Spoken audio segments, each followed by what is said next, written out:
अधरं मधुरं वदनं मधुरं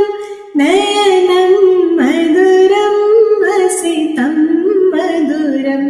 हृदयं मधुरं गमनं मधुरं मधुराधिपतेरखिलं मधुरं वचनं मधुरं चरितं मधुरं वसनं मधुरं वलितं मधुरं